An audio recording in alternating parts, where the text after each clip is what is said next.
Good morning girls.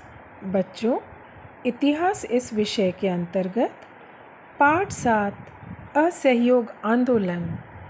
इस पाठ में अब तक हमने गांधी जी का भारत में आगमन, चंपारण सत्याग्रह, खेड़ा सत्याग्रह, रॉलेट कानून के विरुद्ध सत्याग्रह, जलियांवाला बाग हत्याकांड, खिलाफत आंदोलन आदि मुद्दों की जानकारी हमने हासिल की। आज हम असहयोग आंदोलन, स्वराज्य पार्टी, साइमन कमीशन, नेहरू प्रतिवेदन अर्थात रिपोर्ट, पूर्ण स्वाधीनता की मांग, इन मुद्दों की चर्चा पाठ के आधार पर करेंगे। असहयोग आंदोलन अर्थात सरकार को सहयोग न करना। असहयोग आंदोलन के पीछे गांधी जी की यह धारणा थी कि भारत में अंग्रेज़ों का शासन भारतीयों के सहयोग पर निर्भर करता है। यदि भारतीय अंग्रेज़ी शासन के साथ संपूर्ण असहयोग कर दें तो उनका शासन धराशायी हो जाएगा। इस उद्देश्य को लेकर उन्होंने जनता को असहयोग आंदोलन में सम्मिलित होने का आह्वान किया। 1920 ईस्वी में राष्ट्रीय कांग्रेस का अधिवेशन नागपुर में हुआ। इस अधिवेशन में चित्तरंजन दास ने असहयोग आंदोलन का प्रस्ताव रखा। इस प्रस्ताव को सभी ने स्वीकृति प्रदान की। असहयोग आंदोलन की समस्त बागडोर गांधी जी को सौंपी गई। इस प्रस्ताव के अनुसार सरकारी कार्यालयों, न्यायालयों, विदेशी वस्तुओं, सरकारी विद्यालयों, महाविद्यालयों का बहिष्कार करने का निश्चय किया गया। असहयोग आंदोलन की यात्रा। असहयोग आंदोलन की योजना के अनुसार पंडित मोतीलाल नेहरू, चित्तरंजन दास आदि विख्यात वकीलों ने न्यायालयों का बहिष्कार किया। इस अवधि में विद्यालयों और महाविद्यालयों का बहिष्कार कर राष्ट्रीय शिक्षा की कल्पना को साकार करने का प्रयास किया गया। 1921 ईस्वी में मुंबई में आए हुए प्रिंस ऑफ वेल्स का स्वागत हड़ताल के साथ किया गया। निर्जन सड़कों और बंद दुकानों ने राजपुत्र का स्वागत किया। यह आंदोलन असम के साथ बंगाल के रेल कर्मचारियों तक फैल गया।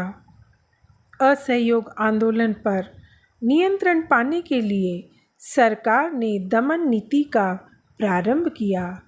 उत्तर प्रदेश के गोरखपुर जिले के चौरा चौरी में फरवरी 1922 ईस्वी में प्रदर्शनकारियों ने शांतिपूर्ण जुलूस निकाला था। इस जुलूस पर पुलिस ने गोली चलाई। परिणाम स्वरूप क्रुद्ध भीड़ ने पुलिस थाने में आग लगा दी। इसमें एक पुलिस अधिकारी के साथ 22 पुलिसकर्मी मारे गए। इस घटना से गांधी जी व्यथित हुए। गांधी जी ने 12 फरवरी 1922 ईस्वी को असहयोग आंदोलन स्थगित कर दिया। स्वराज पार्टी। राष्ट्रीय कांग्रेस के चित्तरंजन दास, मोतीलाल नेहरू ने सरकार को घेरने के लिए विधानमंडल में प्रवेश पाने का विचार रखा। 1922 ईस्वी में राष्ट्रीय कांग्रेस के अंतर्गत स्वराज्य पार्टी की स्थापना की। 1923 ईस्वी में हुए चुनावों में केंद्रीय और प्रांतीय परिषदों में स्वराज्य पार्टी के अनेक प्रत्याशी चुनकर आए। उनमें मुख्यतः मोतीलाल नेहरू, मदन मोहन मालवीय, लाला लाजपत राय, न.ची. केलकर का समावेश था। जब देश में राजनीतिक आंदोलन ठंडा पड़ गया था, तब स्वराज पार्टी ने विधान परिषदों में संघर्ष किया। उन्होंने विधान परिषदों में सरकार की अन्यायकारी नीतियों का प्रखर विरोध किया। Simon commission. 1919 ईस्वी में मॉन्टेग्यू चेम्सफोर्ड कानून द्वारा किए गए सुधार असंतोषजनक थे। अतः भारतीय जनता में असंतोष व्याप्त था। इस पृष्ठभूमि में अंग्रेज सरकार ने 1927 ईस्वी में सर जॉन साइमन की अध्यक्षता में एक कमीशन नियुक्त किया। इस कमीशन में 7 सदस्य थे, परंतु इन सदस्यों में एक भी भारतीय सदस्य नहीं था। परिणाम स्वरूप भारत के राजनीतिक दलों ने साइमन कमीशन का बहिष्कार करने का निर्णय लिया। 1928 ईस्वी में साइमन कमीशन भारत में आया।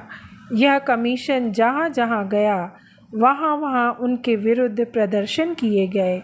साइमन गो बैक, साइमन वापस जाओ के नारों से प्रखर विरोध दर्शाया गया। प्रदर्शनकारियों पर पुलिस ने लाठी चलाई। उद्दंड पुलिस अधिकारी सैंडर्स ने लालाजी की छाती पर लाठी से प्रहार किए। इस हमले के बाद की निंदा भत्सना सभा में लालाजी ने कहा, लाठी की प्रत्येक चोट के साथ ब्रिटिश साम्राज्य के ताबूत पर एक एक कील ठोकी जा रही है। कालांतर में कुछ ही दिनों में लालाजी का निधन हुआ। नेहरू प्रतिवेदन रिपोर्ट।